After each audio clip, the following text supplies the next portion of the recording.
scene.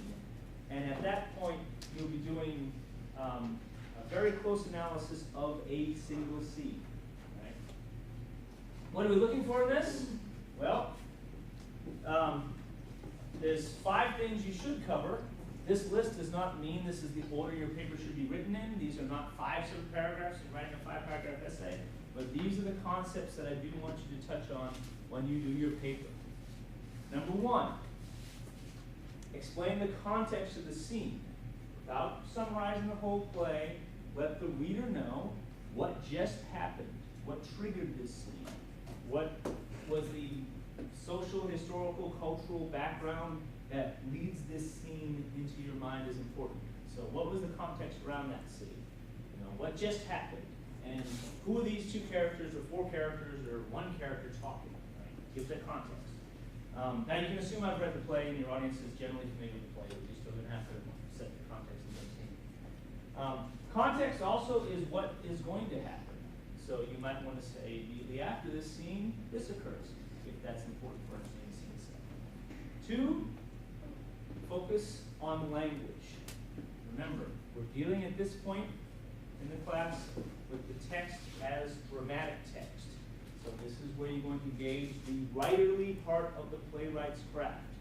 The language used, the similes, metaphor, images, the way the poet uses language to create, I say poet, playwright, but in this case, think of it as playwright as a poet. The way that the playwright uses the language.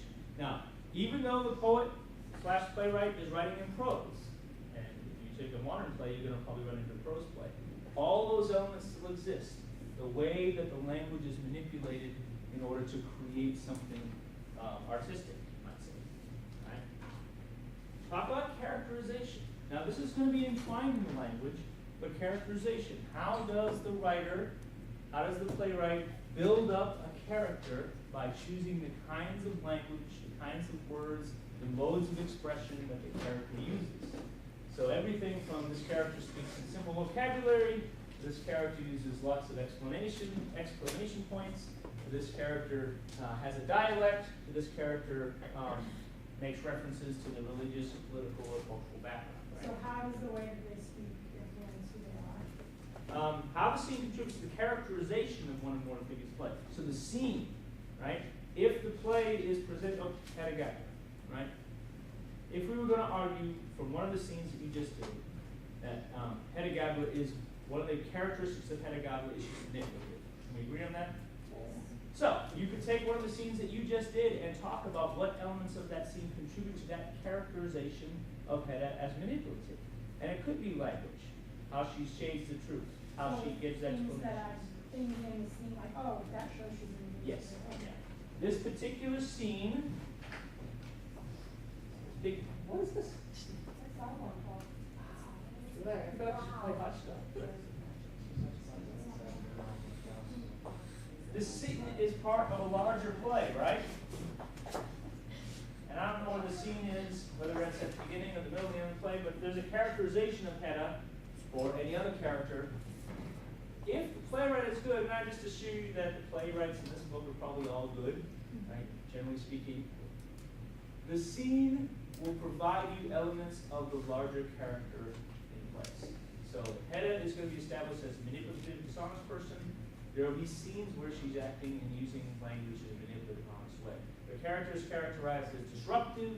There will be language that points to them as being disruptive, right? So look for characterization. You can build up. I say one or more. You can focus on one character if you want, especially if it's the protagonist. But you can choose a minor character if you want to, right? 4, explain how your scene, this one scene, relates to the larger theme of the play. So if there's a larger theme, and then all these plays have larger themes, you did a nice job giving me some major themes on that slide. Did I get rid of it? Right? Give me one of the themes on the Class. class, right? Class anxiety is a major theme of Hedda Gabler. So you can pick a scene in which Hedda talks about class. Remember she just said to the judge, I miss being able to talk about the things we talk about, right? I'm not among my people anymore, the right kind of people. Think about all the scenes where Hedda walks through her house and complains about her surroundings, right? We got to replace this piano. It's not the right piano, right? A larger theme of the play is class anxiety. A particular scene in which Hedda engages class anxiety would help us understand that, right? Obviously, to do 4, you've got to establish what you think one of the larger themes of your play is. And number 5, and this is really where you get into argument. Most of this is analysis, but you do share a point of view. Why is your scene important? Why is your scene, in some cases, indispensable to the play? So don't just pick any scene. Try to find a scene that if the director cut that scene, the play wouldn't work as well. Right? All these directors, directors often will take a script and say, well, we're going to cut the play. The running time is 2 hours, 30 minutes. We want to get it down to 2:10, so we're going to cut these scenes. Think about your scene in terms of this scene is so important to the language of the play, so important to the characterization of the character, so important to the thematic importance of the play, that you cannot do without it. It's an important scene. This scene establishes something about a character that is necessary to understand the character. This scene says something about the theme of the play that's important, otherwise the theme of the play is not clearly expressed in the rest of the text. Indispensable may be too strong a word. No scene is indispensable, perhaps. Maybe there's a few indispensable scenes. But the scene is important. The scene has particular value to the overall structure of the play. Which is, of course, why you need to read the whole play, because you have to talk about the scene's place in the overall structure of the play, right? Now, because of that, you will, at that point, probably refer forward and backward. If something is introduced in your scene that becomes important later, then that's the reason why this scene is necessary, right? If you ever go to a poorly edited movie, and then someone will say something, a complete non sequitur, why did they say that? Then you find out later in the DVD that there was a scene that explained that, but they cut it out, right? You're going to try to pick a scene where that kind of cut doesn't work because this scene establishes something that's necessary. All right. Parameters 5 to 7, standard double space MLA style, written in MLA. Here's some other considerations. I think we covered that. Thesis statement and focus, right? That's really part 5. And I say that because part 5 is the last thing on that list. It may well be the first thing that you deal with in your paper. This list is not in any kind of order. These are things you need to cover. So you might want to start off the bat with a thesis that says, here's why this scene needs to be in the play, no matter what. Right? People often ask about scene length. Scene in this case does not mean you must pick Act 4, Scene 5. A scene can be as short as 1 page of dialogue. You guys did some scenes today. A couple of classes ago, I asked you each to pick 1 page. That's a scene. Some scenes go on for 6, 7 pages. I don't want you to pick such a large chunk of text that you cannot engage each, like individual lines, phrases, and words. So keep it short. Read the whole play, but lock it down to a particular scene. A few pages, I think, at most. Not more than 3. All right.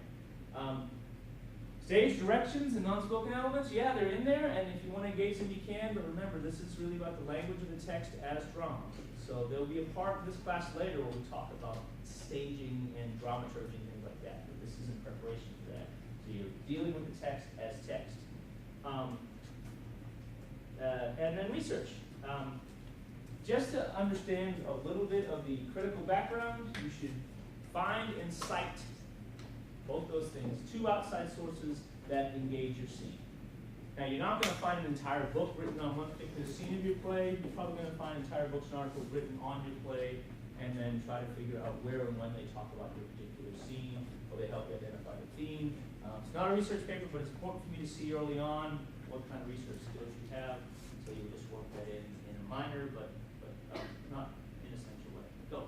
Can secondary source be in reference to like the social climate Sure can, yes. Absolutely. that has created? Yeah, so if we were writing this paper on Hedda, which you cannot, and you wanted to bring in a book on 19th century marriage, it makes sense. Doesn't necessarily have to be about Ibsen itself. No. Too bad, unless that professor wrote a book or article that's been published. Find it, and then, yeah. You just can't go in and be the professor and say, hey, this is no. But if they're legit, they're in print. Go. Can you, if one of your pieces in another piece of, like, the play,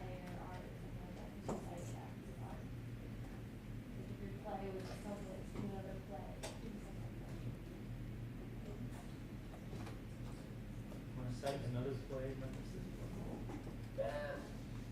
I can see that. Let's talk about it before you come into it.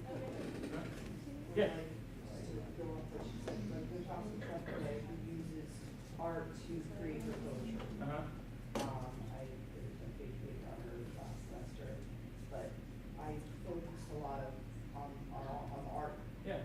that inspires. I mean, that's a pretty direct connection. Natasha Columbia looked at this painting or this photograph and wrote this poem. It wouldn't be the same as saying, Pedagogue was set in the 19th century, so I'm going to talk about peace. You gotta have some connection.